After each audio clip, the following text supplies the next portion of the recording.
Communication is pretty much what makes the world go round, right? And these days, more than ever, it's important that we listen intently and communicate clearly. Joining us today to tell us more about this is certified life coach Michele Landers. Good morning. Always good to see you. Good morning. Always good to be here. Trying to communicate clearly, and now, I've become very conscious of it. Very conscious. We've all heard about IQ, but what is the definition of EQ? Okay, EQ is your ability to emotionally understand yourself and other people. And the interesting thing was in 1964, EQ, emotional intelligence, not too much information about it. Later on, a lot of information.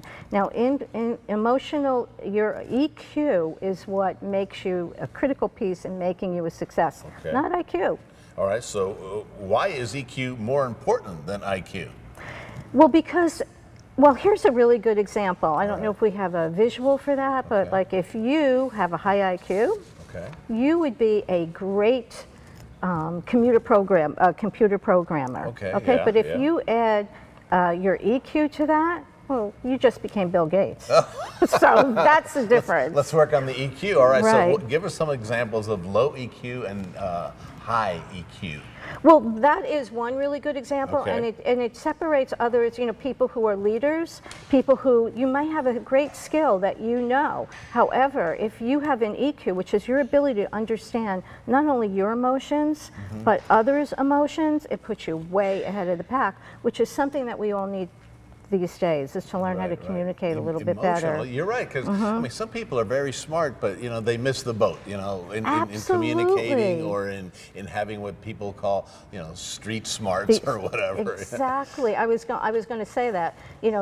Sometimes we do call it street smarts.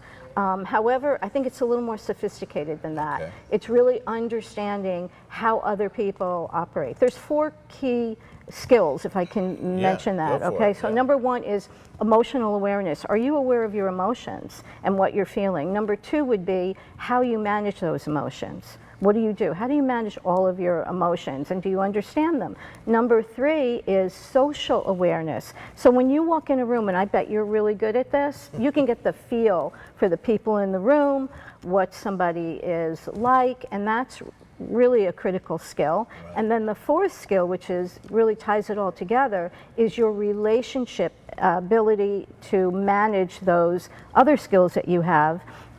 Do you play well with others? That's really the bottom line. Very good. In our job, you have to be a quick assessor of a situation. Absolutely. And move quickly sometimes. So yes, that is a critical skill. It is. You develop it sometimes without even knowing it. You develop it, but that's true, because some people, I think, are born with that. They're just naturally born with that ability to read other people.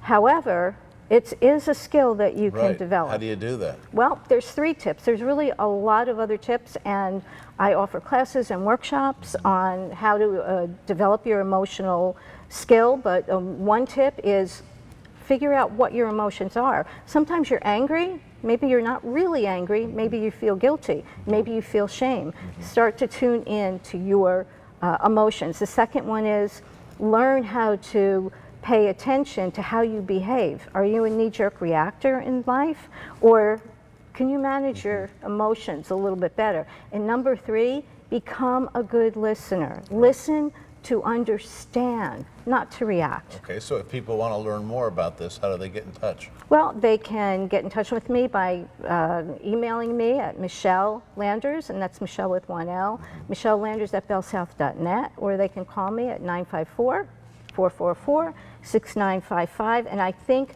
this is a skill that's important for everyone these days. I think you're right. Now, you're saying maybe that IQ gets you hired, EQ gets you promoted. Right, I like that. exactly. You become Bill Gates. You become Bill Gates, that's it. That's I'll stay aware of that. Yeah, Thanks for that tip. Thanks, Michele. Always good to see you. Oh, so great to see you too, John.